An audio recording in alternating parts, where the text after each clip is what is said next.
Next ಬರೋದು detritus food chain, ಅಂದರೆ decomposition start ಆದಮೇಲೆ ಬರುವಂಥ food chain. Start from dead organic matter or decaying animal and the plant bodies. ಭಾಳ ಕೇರ್ಫುಲ್ಲಾಗಿ ನೋಡಿ. ಇದು ಸ್ಟಾರ್ಟ್ ಆಗೋದಲ್ಲಿ ಇಲ್ಲಿ ಪ್ಲ್ಯಾಂಟ್ ಇದೆ, ಪ್ಲ್ಯಾಂಟ್ ಇದ್ದಕ್ಕೆ ಸ್ಟಾರ್ಟ್ ಆಗಲ್ಲ. ಪ್ಲ್ಯಾಂಟ್ ಡೆತ್ ಆದಾಗ ಆರ್ಗ್ಯಾನಿಕ್ ಮ್ಯಾಟರ್ ಅದಕ್ಕೆ ಸಿಗುತ್ತೆ. ಫುಡ್ ಚೈನ್ ಸ್ಟಾರ್ಟ್ ಆಗಬೇಕು ಅಂದರೆ ಏನು ಸಿಗಬೇಕು? ಫಸ್ಟು ಮಟೀರಿಯಲ್ ಸಿಗಬೇಕು. ಇಲ್ಲಿ ಒಂದು ಸತ್ತಿರೋ ಎನಿಮಲ್ಲು, ಸತ್ತಿರುವಂಥ ಪ್ಲ್ಯಾಂಟು ಏನಾದರೂ ಒಂದು ಸಿಗಬೇಕು. ಅದು ಸಿಕ್ಕ ಮೇಲೆ ಅದನ್ನು ಡಿಕಂಪೋಸ್ ಮಾಡೋದು ಫಸ್ಟ್ ಯಾವುದು? ಬ್ಯಾಕ್ಟೀರಿಯಾ. ಈ ಬ್ಯಾಕ್ಟೀರಿಯಾನ ತಿಂದು ಬದುಕೋದು ಯಾವುದು? ಪ್ರೋಟೋಸೋವಾ. ಈ ಪ್ರೋಟೋಸೋವನ್ನ ತಿಂದು ಬದುಕೋದು ಯಾವುದು? ನೆಮೆಟೋಡ್ಸ್. ಈ ನೆಮೆಟೋಡ್ಸನ್ನು ತಿಂದು ಬದುಕೋದು ಯಾವುದು? ಆ್ಯಂಥ್ರಪೋಡ್ಸ್. ಈ ಆ್ಯಂಥ್ರಪೋಡ್ಸನ್ನು ತಿನ್ನೋದು ಯಾವುದು? ಬರ್ಡ್ ಅಥವಾ ಅದರ್ ಎನಿಮಲ್ಸ್. Got it? ಇಲ್ಲೊಂದು ಫುಡ್ ಚೈನ್ ಇದೆ, ಭಾಳ ಕೇರ್ಫುಲ್ಲಾಗಿ ಕೇಳಿ. ಡೆಟ್ರೇಟಸ್ ಫುಡ್ ಚೈನ್.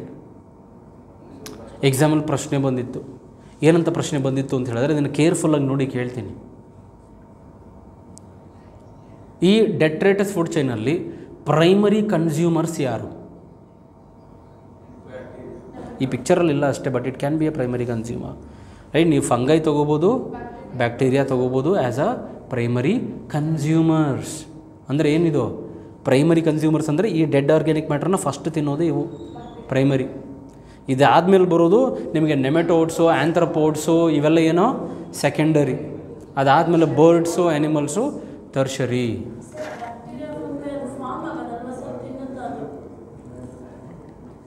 ಏನಾಗತ್ತೆ?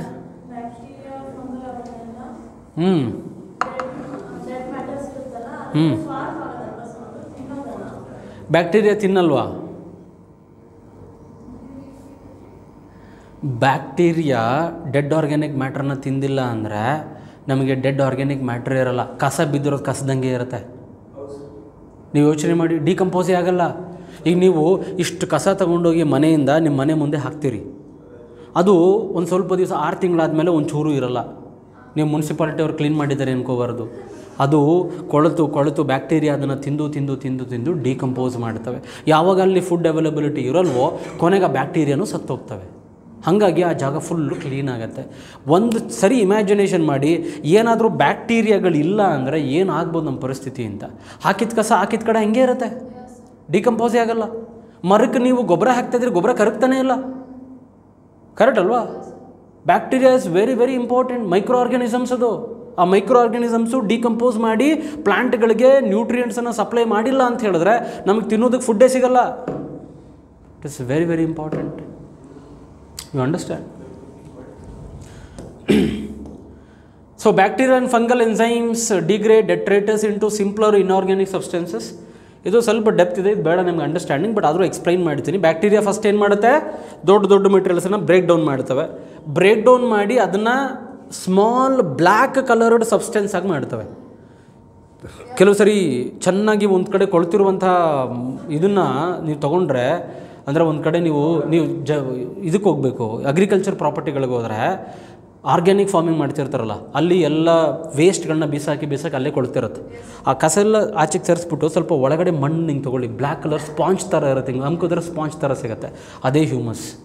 ಬ್ಯಾಕ್ಟೀರಿಯಾ ಫಸ್ಟ್ ಪ್ರೋಸೆಸ್ಸಲ್ಲಿ ಅದನ್ನು ಹ್ಯೂಮಸ್ ಆಗಿ ಬ್ರೇಕ್ ಡೌನ್ ಮಾಡುತ್ತೆ. ಬ್ಲ್ಯಾಕ್ ಕಲರ್ ಸಬ್ಸ್ಟೆನ್ಸಸ್ ಅದು ಬೇರೆ. ಗೊಬ್ಬರದಲ್ಲಿ ಸಗಣಿ ಒಳಗಡೆ ಹಾಕಿದಾಗ ಬರುತ್ತಲ್ಲ ಹುಳಗಳು, ಅದು ಬೇರೆ, ಅದು ಗೊಬ್ಬರದ ಹುಳ ಅಂತ ಕರೀತಾರೆ, ಅದು ಬೇರೆ. ನಾವು ಹ್ಯೂಮಸ್ ಬಗ್ಗೆ, ಹ್ಯೂಮಿಫಿಕೇಷನ್ ಬಗ್ಗೆ ಮಾತಾಡ್ತಾ ಇದ್ದೀವಿ.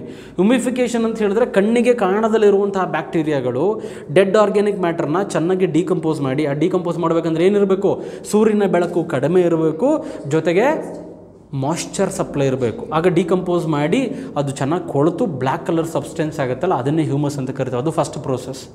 ಅದಾದಮೇಲೆ ಅದರಲ್ಲಿರುವಂಥ ಮಿನರಲ್ಸನ್ನು ಸಪ್ರೇಟ್ ಮಾಡ್ತವೆ, ಅದೇ ಮಿನರಲೈಸೇಷನ್. ಆ ಮಿನರಲ್ಸು ಮತ್ತೆ ಏನಾಗುತ್ತೆ? ಬೇರೆ ಪ್ಲ್ಯಾಂಟ್ಗಳಿಗೆ, ಬೇರೆ ಇದಕ್ಕೆ ಅಬ್ಸಾರ್ಪ್ಷನ್ ಆಗುತ್ತೆ ಅಷ್ಟೇ. It's a simple process. Further degradation of humus leads to realisation of inorganic nutrients ಆಗಿ ಬದಲಾಗಿ ಅದನ್ನು ಪ್ಲ್ಯಾಂಟ್ಗಳು ಅದನ್ನು ಏನು ಮಾಡ್ತವೆ? ಅಬ್ಸರ್ವ್ ಮಾಡ್ತವೆ. Warm and moist environment favour decomposition. ಅರ್ಥ ಆಯ್ತಾ? ಅದಕ್ಕೆ ಮರದ ಕೆಳಗಡೆ ಹಾಕಿದಾಗ ಡೆಡ್ ಆರ್ಗ್ಯಾನಿಕ್ ಮ್ಯಾಟ್ರು ಭಾಳ ಫಾಸ್ಟಾಗಿ ಮತ್ತು ಬೇಗ ಡಿಕಂಪೋಸ್ ಆಗ್ತವೆ. ಏಕೆಂದರೆ ಸೂರ್ಯನ ಬೆಳಕು ಜಾಸ್ತಿ ಬೀಳಲ್ಲ ಮರದ ಕೆಳಗಡೆ, ಅದು ನೆರಳು ಶ್ಯಾಡೋ ಕ್ರಿಯೇಟ್ ಮಾಡುತ್ತೆ. ಮತ್ತು ಅವಾಗವಾಗ ನೀವು ನೀರು ಹಾಕ್ತಾ ಇದ್ದರೆ ಫಾಸ್ಟಾಗಿ ಡಿಕಂಪೋಸಿಷನ್ ಆಗುತ್ತೆ. ನೀವು ಇದನ್ನು ಯಾವುದು ಕಂಪೋಸ್ಟ್ ಮಾಡೋದು ನೋಡಿದೆಯಾ? ಬಿಸಿಲಲ್ಲ ಮಾಡ್ತಾರೆ ಕಂಪೋಸ್ಟು.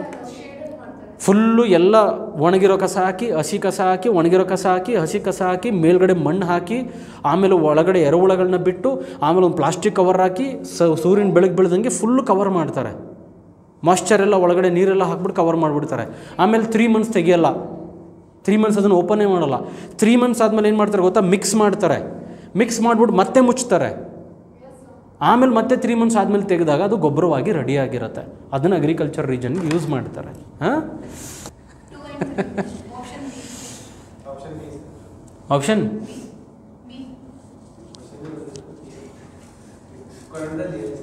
ಕನ್ನಡದಲ್ಲಿ ಹೇಳ್ಬೇಕಾ? Regarding the food chains in ecosystem which are the following kinds of organisms is are known as decomposer organisms. ಅಂದರೆ ಈ ಕೆಳಗಡೆ ಕೊಟ್ಟಿರುವಂಥ 3 ಐಟಮಲ್ಲಿ ಯಾವುದು ಡಿಕಂಪೋಸ್ ಮಾಡುತ್ತೆ, ಯಾವುದು ಡಿಕಂಪೋಸ್ ಮಾಡುತ್ತೆ ಅಂತ ಅರ್ಥ, ಅಂದರೆ ಗೊಬ್ಬರವಾಗಿ ಪರಿವರ್ತನೆ ಮಾಡುತ್ತೆ ಅಂತ ಅರ್ಥ. 3 ಸಿಂಪಲ್ ಕ್ವಶನ್ನು. ಇದರಲ್ಲಿ ಯಾವುದಿದೆ ಯಾವುದಿಲ್ಲ ಅಂತ ಹೇಳಬೇಕು. 3 ಇದ್ದರೆ 3 ಡಿಕಂಪೋಸ್ ಮಾಡ್ತವೆ ಸರ್ ಅಂತ ಹೇಳ್ಬಿಡೋದು. 3 ಡಿಕಂಪೋಸ್ ಮಾಡ್ತವೆ. ಅಲ್ಲ, ನಿಜ, ಅವ್ನು ಹೇಳಿದ್ದು ನಿಜ. 1 ನಿಮಿಷ ವೆಯ್ಟ್ ಮಾಡಿ. 3 ಡಿಕಂಪೋಸ್ ಮಾಡ್ತವೆ. ಅವನಿಗೆ ಕೊರೋನಾ ವೈರಸ್ ಬಂದಿತ್ತಲ್ಲ, ಅದೇನಾದರೂ ಡಿಕಂಪೋಸ್ ಮಾಡಿದರೆ ಅವ್ನ ಬಾಡಿನೇ ಇರೋಂಗಿರಲಿಲ್ಲ. ಇವಾಗ ವೈರಸ್ ನಿನ್ಗೆ ಒಳಗಡೆ ಹೋಗಿ ನಿನ್ನ ಲಂಗ್ಸನ್ನೆಲ್ಲ ಡಿಕಂಪೋಸ್ ಮಾಡಿ, ಆಮೇಲೆ ಬಾಡಿ ಒಳಗಡೆ ಹೋಗಿ ಬ್ಲಡ್ ಎಲ್ಲ ಡಿಕಂಪೋಸ್ ಮಾಡಿ. Virus is not a decomposer man. Where are you? Virus decomposer ಅಲ್ಲ. ಆ ಥರ ಇದ್ದಿದ್ದರೆ ಹೋಸ್ಟ್ ಬಾಡಿನೆಲ್ಲ ಡಿಕಂಪೋಸ್ ಮಾಡಿಬಿಡ್ತಿತ್ತದು. ಹಂಗೆ ಅನ್ಕೋಬಾರ್ದು. ಆದರೆ ಲಿಸನ್, ಅಲ್ಲ, ನಾನು ಅವ್ನಿಗೆ ಅರ್ಥ ಆಗಲಿ ಅಂತ ಹೇಳ್ತಾ ಇದ್ದೀನಿ. But virus is not a decomposer. ಯಾಕೆ ಡಿಕಂಪೋಸರ್ ಅಲ್ಲ ಅಂದರೆ ನಮ್ಮ ಬಾಡಿನಲ್ಲಿದೆ, ಅದಕ್ಕೆ ಡಿಕಂಪೋಸ್ ಮಾಡುತ್ತೆ ಅಂತ ಅರ್ಥ ಅಲ್ಲ. ಯಾಕೆ ನಮ್ಮ ಬಾಡಿನಲ್ಲಿ ಬ್ಯಾಕ್ಟೀರಿಯಾನೂ ಇದೆ, ಅದಕ್ಕೆ ಡಿಕಂಪೋಸ್ ಆಗಿಬಿಟ್ಟಿದ್ದೀವಾ? ಇಲ್ಲ ತಾನೇ? ಬ್ಯಾಕ್ಟೀರಿಯಾ ನಮ್ಮ ಬಾಡಿನಲ್ಲಿ ಇದೆಯಾ ಇಲ್ವಾ? ಇದೆ. ಮತ್ತು ಡಿಕಂಪೋಸ್ ಯಾಕಾಗಿಲ್ಲ? ಅದು ವೈರಸ್ ಇದ್ಬಿಟ್ರೆ ಡಿಕಂಪೋಸ್ ಆಗ್ತೀವ? ಆ ಥರ ಅರ್ಥ ಅಲ್ಲ. ಯಾವುದಿದ್ರೂ ಡಿಕಂಪೋಸ್ ಆಗಲ್ಲ. ಆದರೆ ಲಿಸನ್ ಕೇರ್ಫುಲಿ, ಬ್ಯಾಕ್ಟೀರಿಯಾಗೆ ಹೋಸ್ಟ್ ಬಾಡಿಯ ಅವಶ್ಯಕತೆ ಇಲ್ಲ. ಅದು ಎಲ್ಲಿದ್ರೂ ಅಲ್ಲಿ ಫಾರ್ಮ್ ಆಗಿಬಿಡುತ್ತೆ ಬ್ಯಾಕ್ಟೀರಿಯಾ, ಹಂಗೆ ಬದುಕುತ್ತದು. ಫಂಗೈನೂ ಹಾಗೆ ಬದುಕುತ್ತೆ. ಆದರೆ ವೈರಸ್ಸಿಗೆ ಹೋಸ್ಟ್ ಬಾಡಿ ಬೇಕೇ ಬೇಕು, ಇಲ್ಲ ಅಂದರೆ ಅದು ಬದುಕಲ್ಲ. ಅಂದರೆ ವೈರಸ್ಸು ನಾರ್ಮಲಾಗಿ ಹಿಂಗೆ ಆಚೆ ಹಿಂಗೆ ನೆಲ ಇರುತ್ತಲ್ಲ, ಅಲ್ಲೆಲ್ಲೋ ಕಸ ಬೀಸಾಕಿದ್ರೆ ಅಲ್ಲಿ ವೈರಸ್ ಇರಲ್ಲ. ಯಾಕೆಂದರೆ ಅದಕ್ಕೊಂದು ಎನಿಮಲ್ ಅಸಿಸ್ಟೆನ್ಸ್ ಬೇಕೇ ಬೇಕು, ಹೋಸ್ಟ್ ಬಾಡಿ ಅಂತ ಕರಿತೀವಿ. ಯಾವುದಾದ್ರೂ ಒಂದು ಎನಿಮಲ್ನ ಮೂಗಿನ ಒಳಗಡೆ, ಬಾಯಿ ಒಳಗಡೆ, ಗಂಟ್ಲ ಹತ್ರ ಎಲ್ಲಾದರೂ ಒಂದು ಕಡೆ ಹೋಗಿ ಸೇರ್ಕೊಳ್ಳುತ್ತದು. ಅದಕ್ಕೆ ಹೋಸ್ಟ್ ಬಾಡಿ ಬೇಕೇ ಬೇಕು. ಹೋಸ್ಟ್ ಬಾಡಿ ಇಲ್ಲ ಅಂದರೆ ಇಟ್ ವಿಲ್ ನಾಟ್ ಸರ್ವೈವ್. ಅದರಿಂದ virus is not a decomposer, ಯಾಕೆಂದರೆ ಅದು ಡಿಕಂಪೋಸಿಷನ್ ಆಗೋ ಜಾಗದಲ್ಲಿ ಇರಲ್ಲ.